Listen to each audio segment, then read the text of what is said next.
So homologous ഓർഗൻസിൻ്റെ എക്സാമ്പിളാണ് കൊടുത്തിരിക്കുന്നത്. നമ്മൾ പറഞ്ഞിരുന്നു മാൻ, ചീത്ത, വെയിൽ, ബാറ്റ്. ഇവരുടെയൊക്കെ 4 ലിംബുകളാണ്. മാൻ്റെ 4 ലിംബ്, ചീത്ത ആൻഡ് വെയിലിൻ്റെ 4 ലിംബ്, ബാറ്റ്. ഇവർക്കൊക്കെ കോമൺ സ്ട്രക്ചറാണ്, സിമിലർ സ്ട്രക്ചറാണ് ഇവരുടെയൊക്കെ.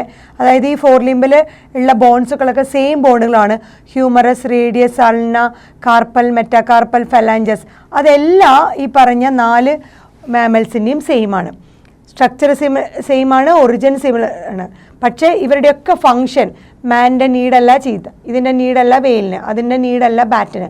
സോ ഇവരുടെയൊക്കെ നീഡ് ആവശ്യമനുസരിച്ച് ഈ പറഞ്ഞ ഹോമോലോഗസ് ആയിട്ടുള്ള ഒരേപോലെ സ്ട്രക്ചറും ഒറിജിനുമുള്ള ഓർഗൻസിന് ഡിഫറെൻറ്റ് ഫങ്ഷൻസ് ആണ് വരുന്നത്. സോ ഇതാണ് ഹോമോലോഗസ് ഓർഗൻ എക്സാമ്പിൾ എനിമൽസിൽ. പ്ലാന്റ്സിലെ എക്സാമ്പിൾ നമ്മൾ പറഞ്ഞതാണ് ബോഗൻവില്ലയിലെ തോണും കുക്കുർബിറ്റയുടെ ടെൻഡ്രിലും. ബോഗൻവില്ലയുടെ തോണും കുക്കുർബിറ്റയുടെ ടെൻഡ്രിലും രണ്ടും ആക്സിലറി പൊസിഷനിൽ നിന്ന് വരുന്നതാണ്. രണ്ടും മോഡിഫിക്കേഷൻ ഓഫ് ബ്രാഞ്ചാണ്. ഈ ബ്രാഞ്ചിൻ്റെ മോഡിഫിക്കേഷനാണ്. തോണിൻ്റെ ഇപ്പോൾ സിമിലർ സ്ട്രക്ചറാണ്, അതുപോലെ സിമിലർ ഒറിജിനാണ്. ആക്സിലറിയാണ് രണ്ടുപേരും, സ്ട്രക്ചറും സിമിലറാണ്. പക്ഷേ ഫംഗ്ഷൻ രണ്ടിൻ്റെയും ഡിഫറെൻ്റ്. തോണിൻ്റെ ഫംഗ്ഷൻ ബ്രൗസിങ് അനിമൽസിൽ നിന്ന് പ്രൊട്ടക്ഷൻ ആണെന്നുണ്ടെങ്കിൽ ഹെർബിവോഴ്സിന്, ഇതിനാണെങ്കിൽ അത് ക്ലൈംബിങ് ഫംഗ്ഷനാണ്. സോ ഈ പറഞ്ഞ ടെൻഡ്രിലിനും തോണിനും 2 ഫംഗ്ഷനാണ്. പക്ഷേ ഇവർ രണ്ടുപേരും എന്താണ്? Homologous organ, similar structure, origin.